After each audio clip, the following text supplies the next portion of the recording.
Hello बच्चों, उम्मीद करता हूँ इस बार का 12th बोर्ड का केमिस्ट्री पेपर आप सबका अच्छा गया होगा।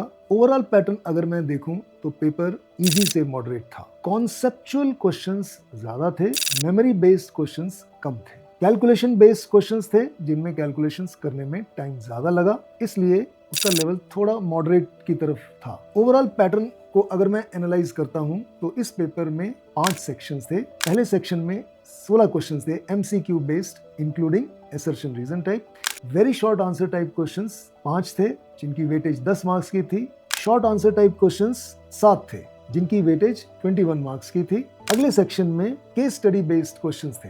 2 क्वेश्चंस थे जिनकी वेटेज 8 मार्क्स की थी और 3 क्वेश्चंस आखिरी सेक्शन में लॉन्ग आंसर टाइप थे जिनके मार्क्स की वेटेज थी 15।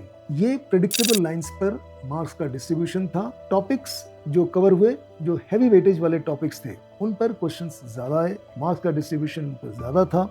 फिजिकल केमिस्ट्री के टॉपिक्स जो हैवी वेटेज वाले थे जैसे इलेक्ट्रोकेमिस्ट्री, केमिकल काइनेटिक्स, सॉल्यूशंस, इन पर न्यूमेरिकल क्वेश्चंस थे जिनमें कैलकुलेशन करने में ज्यादा टाइम लगा। फार्मूला बेस्ड क्वेश्चंस कम थे। सिर्फ फार्मूला याद करने से प्रॉब्लम सॉल्व नहीं हो रही थी क्योंकि उसमें कुछ और चीज की भी जरूरत थी जिसके लिए डेटा दिया हुआ था। मल्टीपल स्टेप्स क्वेश्चंस थे।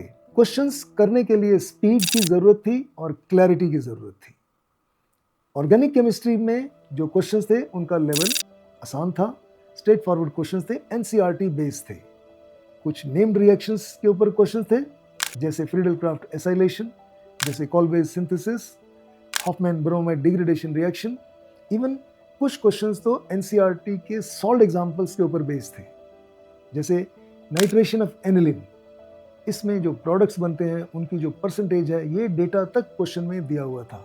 जिसने भी एनसीईआरटी बड़े ध्यान से पढ़ी उसको अच्छे मार्क्स मिले। काफी बच्चों के फुल मार्क्स भी आ सकते हैं ऑर्गेनिक केमिस्ट्री में। इनऑर्गेनिक केमिस्ट्री के जो मेन टॉपिक्स हैं जैसे D and F block, coordination compounds, isomerism, इनके ऊपर क्वेश्चंस थे जो रीजनिंग के ऊपर ज्यादा बेस्ड थे, जिसमें डेटा दिया हुआ था और रीजन पूछा था। मेमोरी बेस्ड क्वेश्चंस लगभग ना के बराबर। Coordination compounds heavy weightage topic है, इसके ऊपर बहुत सारे क्वेश्चंस थे। जिन्होंने भी कोऑर्डिनेशन कंपाउंड्स अच्छे से किया होगा, इनके ऊपर आइसोमरिज्म के ऊपर जो क्वेश्चंस किए होंगे उनका स्कोर काफी अच्छा रहेगा। आने वाले बोर्ड एग्जाम्स के लिए मेरी तरफ से आप सबको हार्दिक शुभकामनाएं। All the very best.